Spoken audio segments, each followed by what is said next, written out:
আসসালামু আলাইকুম বন্ধুরা, শুভ বিকালবেলা। এটা একটা সবজি খেতেই বলে, পুঁই শাকই বলে, মানে খুব সুন্দর আর কি সবজিটা। টালের উপরে দিয়ে রাখছে তো, এই জন্য খুব সুন্দর দেখা যাচ্ছে না সবজি খেতে। তাহলে আপনাদের সাথে শেয়ার করলাম, খুব সুন্দর এই সবজি খেতে। এটা হলো লাল পুঁই শাক, এটি আবার খাইতে ভালো, সাদাগুলির থেকে অনেক ভালো, দারুণ সুন্দর এইসবগুলি।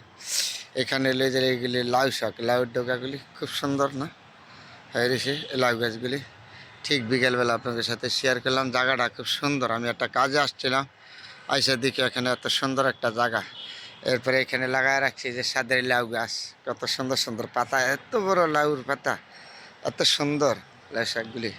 আবার এই যে পুঁই শাকগুলি খুবই সুন্দর।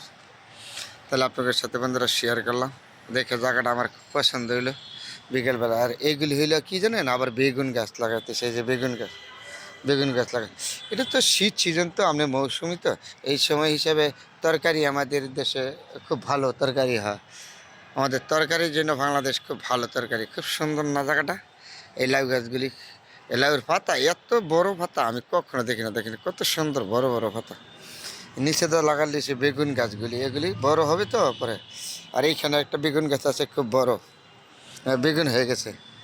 হ্যাঁ, এই যে বেগুন ধরে গেছে, গাছটার ভিতরে বেগুন ধরে গেছে, খুব দারুণ সুন্দর লাগতেছে।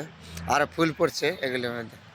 আর এটা হলো সবজি, লাউ সবজিগুলি খুব সুন্দর না দেখা যায় না। বিকালবেলা আপনাদের সাথে শেয়ার করলাম, খুব দারুণ একটা জায়গা লাগলো। হ্যাঁ, এইখানে আছে আবার এই যে এই টমেটোগুলি, এই যে টমেটো ক্ষেত্রে, এগুলি হলো টমেটো। দারুণ, এই সিজনে মৌসুম তো আমাদের এলাকার তরকারি হয়, আর খুব দারুণ তরকারি হয়। এগুলি টমেটো দিয়ে কিছুদিনের ভিতরে বড় হয়ে যাবে। টমেটো ফুল পড়ে গেছে। তারপরে বন্ধুরা আপনাদের সাথে শেয়ার করলাম, খুব সুন্দর একটা জায়গা। ভালো থাকবেন সবাই, সবার জন্য দোয়া শুভকামনা।